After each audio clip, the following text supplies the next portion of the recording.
Hello Flexeeeeers, ¿cómo andáis? Como siempre les digo, ojalá que bien y libre de coronavirus, que en esta pandemia está en candela. Bueno, pues nada, hacía rato que les debía este videito. Primero que todo, y antes de entrar en materia, como siempre empiezo todos mis videos, gracias. Gracias a todos los nuevos suscriptores que han decidido hacer parte de este canal en la última semana. No solo gracias, bienvenidos. Espero hacer de este canal uno especial en donde lleguen aquí a buscar información y a encontrar cosas que nadie por ahí comparte. Yo lo hago con tremendo gusto. Bueno, pues una vez dicho esto, vamos a entrar en materia. Miren, les traigo un videito hoy cortico, pero que sé que les va a gustar mucho. Es básicamente un documental que encontré sobre el esfuerzo sobrehumano que está haciendo Walmart para poder alcanzar un poquito a Amazon. Walmart, bueno, Walmart lo conoce todo el mundo.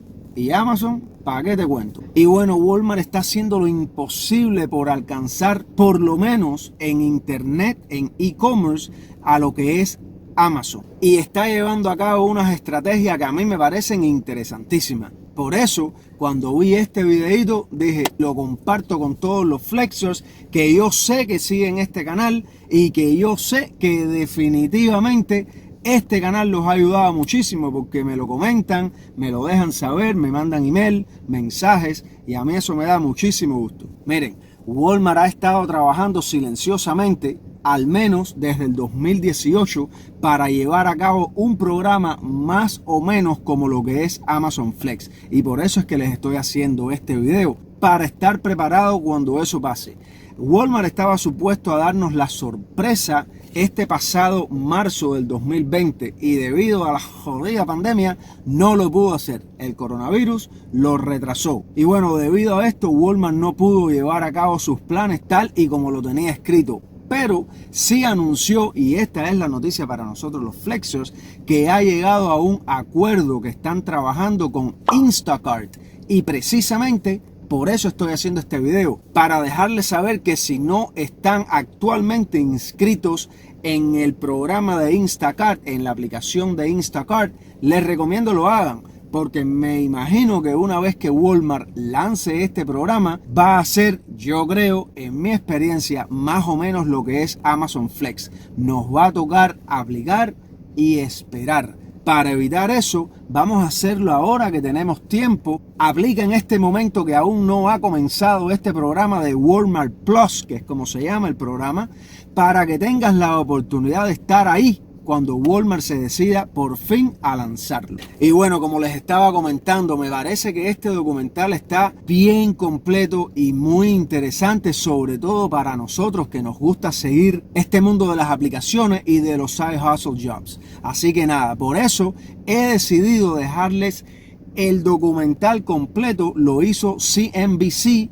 Y aunque para nosotros los que le manejamos a Amazon Flex, en realidad lo que más nos interesa sobre este programa son los primeros 3-4 minutos de este documental, igual se los voy a dejar completo porque está muy interesante y estoy seguro que nos va a servir un montón porque vamos a enterarnos de todo lo que está planeando hacer Walmart para acercarse lo más que pueda a Amazon, incluyendo a Amazon Flex y sus delivery. Así que nada, aquí les dejo el documental, espero lo disfruten, mírenlo hasta el final, los va a sorprender. Y sin más, aquí les va.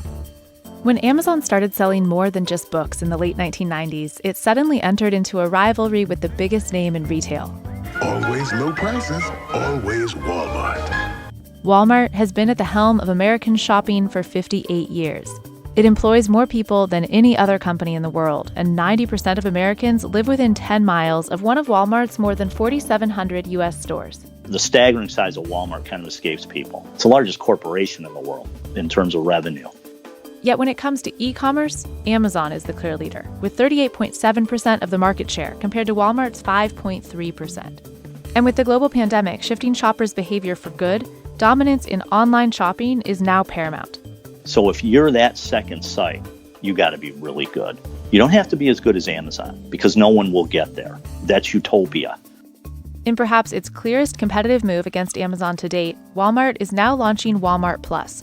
The membership program is meant to rival Amazon Prime, offering benefits that can't be replicated online. These guys are toe to toe, and nobody wants to stop swinging. Nobody wants to back down. The consumer is ultimately the beneficiary, clearly. Here's a look at how Walmart Plus compares to Amazon Prime and all the other ways Walmart is trying to catch up as the pandemic makes online shopping an increasingly crucial part of doing business. Walmart has been working behind the scenes since at least 2018 to create a competitor to Amazon Prime.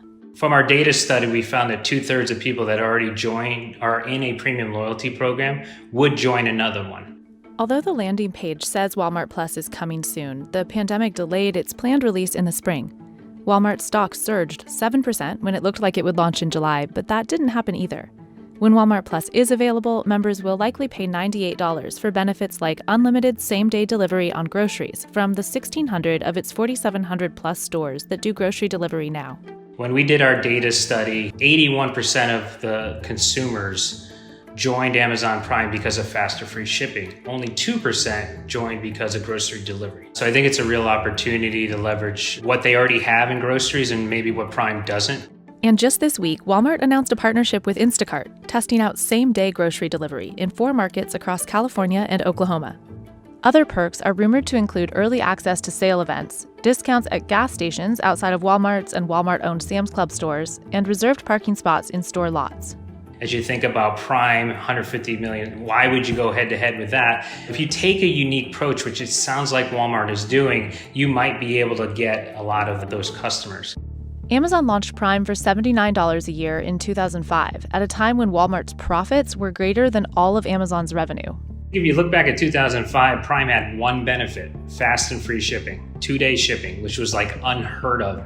15 years later, some 150 million Prime members pay $119 a year for one-day shipping on more than 10 million items with no minimum purchase amount, same-day shipping on some 3 million items, 2-hour grocery delivery in 2,000-plus cities, deals and sales events like Prime Day, and access to Amazon's entertainment branch, Prime Video, Amazon Music, Prime Reading, Prime Gaming, and Amazon Photos. It's a pretty compelling value proposition, and that's what anyone will have to deal with if they want to try to compete with Prime. Walmart doesn't have any entertainment offerings of its own now that it sold Vudu in April.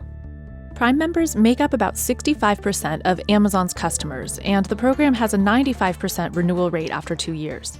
Walmart started chasing this type of loyal customer in May 2019 by offering free next-day delivery on orders over $35, less than a month after Amazon announced its default one-day shipping. With Walmart Plus, all orders will default to free one-day shipping, just like Prime. Despite the launch of Walmart Plus and free fast shipping, Walmart still lacks one big thing that Amazon has: sheer volume of inventory. Walmart.com has about 50,000 vendors selling items online, while Amazon has 8.7 million. That's why in 2016, Walmart bought discount online retailer Jet.com for $3.3 billion. The acquisition brought relationships with a slew of brands that were already comfortable selling on Jet.com. They are on track to more than quadruple their online business since they acquired Jet. It was an uh-oh moment for every other brick and mortar retailer, because now the biggest brick and mortar guy is now, moving heavily online. E-commerce is a scale game, and you want to get as much leverage as you can on your fixed infrastructure. And as you get bigger, cost of goods goes down, and you get more leverage. Mark Laurie spent 2 years at Amazon before breaking off to start Jet.com, working to undercut prices from the e-commerce megastores. Walmart's purchase of Jet.com was the big move that brought it into the big leagues of online shopping. When the deal was made in 2016, Laurie signed a 5-year contract to run Walmart's e-commerce division. I'm so excited to be at Walmart, having a lot of fun. We're going to keep talking to you because I think that you're the most inventive man in retail today. Walmart shut down Jet.com in May, but it had already brought an entirely new branch of online sellers onto its marketplace. Walmart CEO Doug McMillon says he would buy it all over again. If you look at the trajectory of our business, it changed when we made that acquisition, and we've been able to attract brands to Walmart.com, Swell, Ray-Ban, and Champion. Historically, Walmart.com didn't sell things from third-party vendors. But since the Jet.com acquisition, the number of products sold on Walmart.com has grown up to 10 times higher, and the number of sellers on its site doubled just in the last year. So they started attracting more brands. They retooled their website to be more streamlined and more intuitive, more user-friendly. And last year, Walmart partnered with Advance Auto Parts. Walmart was not going to be a 100,000 SKU auto parts retailer on its own. They get that with Advance Auto. This is probably the largest third-party relationship that any online retailer has with a brick-and-mortar retailer.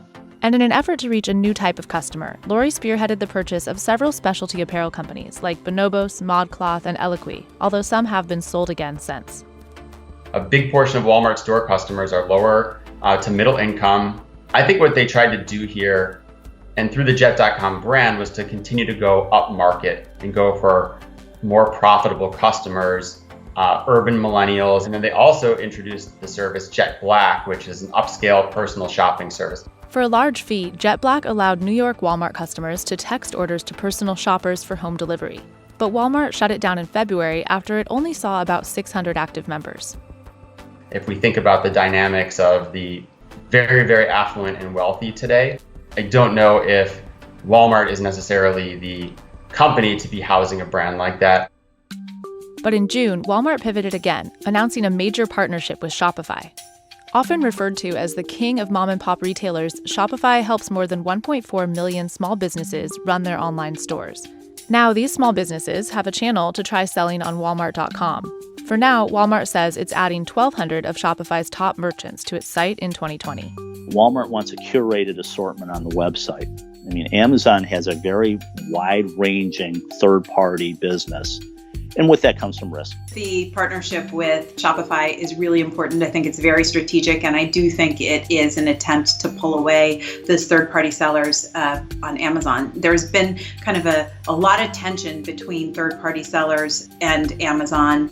On July 29th, Jeff Bezos testified before Congress for the first time in Amazon's 26-year history, partly in response to questions about reported use of third-party seller data to develop Amazon's own competing products.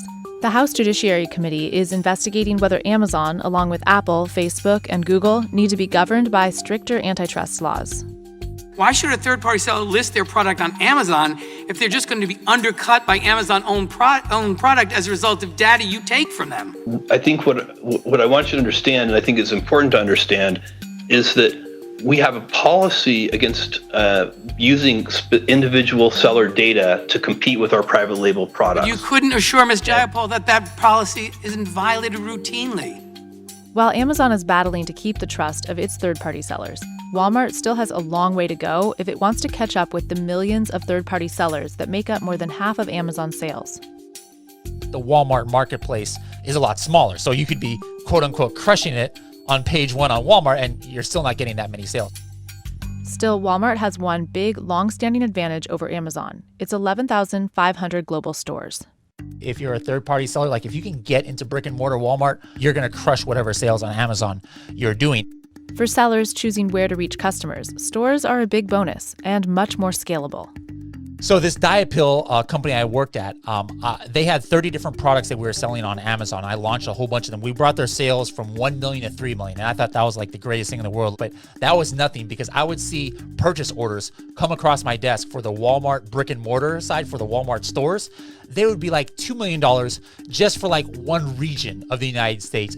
Walmart stores also help keep down its costs in the most expensive area of online retail, shipping. If you can leverage those stores as your fulfillment centers, meaning if I'm going to purchase something and I'm in the Philadelphia area, have it come from the store that's 3 blocks from my house as opposed to Virginia, price points go down and speed goes up. Amazon has been spending wildly to try and control the expensive shipping process.